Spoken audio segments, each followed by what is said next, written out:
Welcome to NightLamp's reading of Mastery of Fate, copyright 1907, written by Christian Daa Larson. Part 7. The purpose of life is continuous advancement, and this necessitates the constant appropriation of the new and the constant elimination of the old. To promote the first essential, a practical system of ideals is required, and to promote the second, we must master the art of letting go.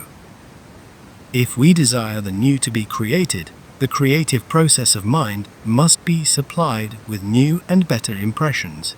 Should we fail to do this, the creative energies will employ the old ideas or impressions that are suggested from without. In the mastery of fate, one of the greatest essentials is to prevent environment from impressing the mind. And to prevent this, your mind should be filled with your own ideal impressions. But this is not possible to any satisfactory degree unless a definite system of idealism is adopted, because no impression will become strong and predominant unless it is given constant attention. In this connection, the true use of the imagination becomes extremely important. Everything that we imagine, we impress upon mind. Therefore, through the imagination, we can work ourselves into almost any condition or state of being. In meeting circumstances and events, imagination can be made to serve a most valuable service, and thus become directly instrumental in changing environment and fate. When adversity comes, we usually try to find the silver lining. But when we fail to find this, discouragement follows, which in turn but intensifies the darkness and the trouble. However, we can create a silver lining with the imagination that will serve the same purpose, because when we picture the better side of things, and keep mind steadily upon that picture, the better will impress itself upon the mind. The result is that our thoughts change for the better, and we improve with our thoughts. And the improvement of man means the improvement of his environment. Anyone who is in trouble can work himself out by creating, in his imagination, the silver lining of emancipation, and keeping the eye single upon that ideal picture. Anyone who wishes to change his fate can do so by imaging upon mind a different fate, and by keeping that image so constantly before mind that every thought becomes the likeness of the new fate. The law is that the external world of man changes when his mental world changes, and through the constructive use of the imagination, the mental world can be changed in any way that we may desire. When failure seems near, we should image success, refusing absolutely to think of the dark side. By imaging success, we impress upon mind the idea of success.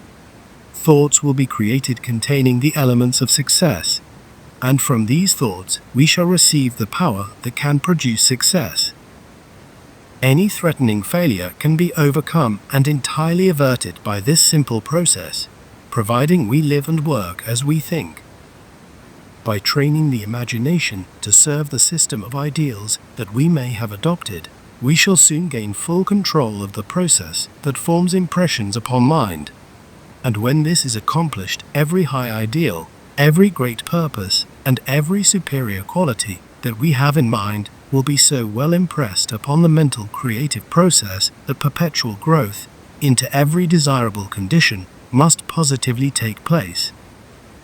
But to promote this advancement, we must learn to let go completely of everything that has served its purpose, or that in any way interferes with the steady progress of the whole man. To acquire the art of letting go is an accomplishment with few equals, and is easily attained by learning to act upon the subjective side of everything in our own systems. It is the subjective side that holds. Therefore, the subjective side alone can let go. The subjective contains the root of every thought, every desire, every tendency, every physical condition, and every mental state that exists in the human system. It is the foundation of everything in the personal man, and originates the cause of everything that takes place in the life of man. Whatever we place in the hands of the subjective, the subjective will continue to hold until it is called upon to let go. Every cause that gains a foothold in the subjective will continue to produce its effects until the subjective is directed to have it removed.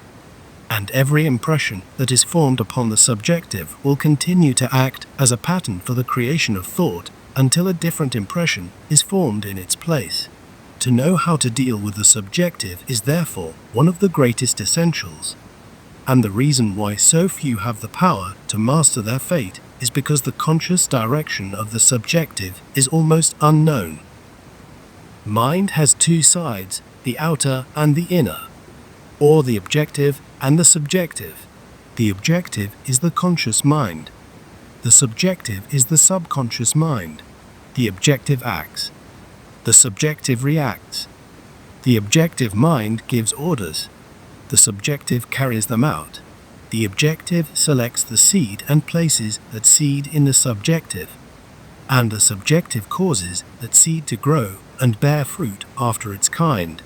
Whatever the objective desires to have done, the subjective has the power to do, and will do, if properly directed, though it must be properly and consciously directed. In the average mind, the subjective is directed ignorantly and irregularly, sometimes for good, more frequently otherwise. Therefore, the results are as they are: uncertain, unsatisfactory, and limited. However, when we learn to direct the subjective consciously and with method, we shall be able to produce any result desired at any time desired. To direct the subjective, the will must be employed, as it must be in all forms of direction. And in the use of the will is where the real secret is found. The will must not act upon the external phase of any idea, desire, or condition, but must intentionally act upon the internal side only. When you move a muscle, the will acts upon the subjective side of that muscle. If the will should act upon the objective side, the muscle would become stiff, unable to move at all. Likewise, when the will acts upon the objective side of any idea, desire, tendency, habit, mental state, or physical condition, no change whatever will take place.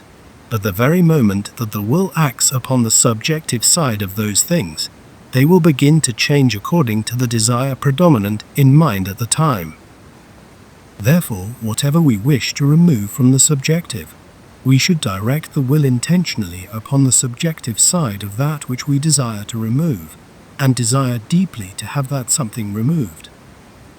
It may require some training to master this process, but when the process is mastered, we can drop anything from mind instantaneously. Any idea, any habit, any desire, any state of discord or confusion, any diseased condition, all can be eliminated completely from the system when we acquire the art of letting go. To train the objective mind to act directly upon the subjective, consciousness should be more thoroughly developed in the realms of the finer feelings and the finer elements of life. Effort should be made to come in touch with the higher vibrations in the system, because whenever we act in the higher vibrations, we act upon the subjective. Whatever we desire the subjective to do while we act in the finer feeling of the higher vibrations, that the subjective will proceed to do. To act consciously and directly upon the subjective will also deepen the realization of life, which is extremely important, because the deepest life gives the strongest power, and in the creation of a greater destiny, we need all the power we can secure. When this deepening of life is continued in the serene attitude, mind is kept constantly in touch with the source of unbounded power, and thus receives as much power each day as may be required. This brings us to one of the greatest essentials in the mastery of fate: living, because there is nothing that contributes so much to the supremacy of man as a real, full life. To bring out the best,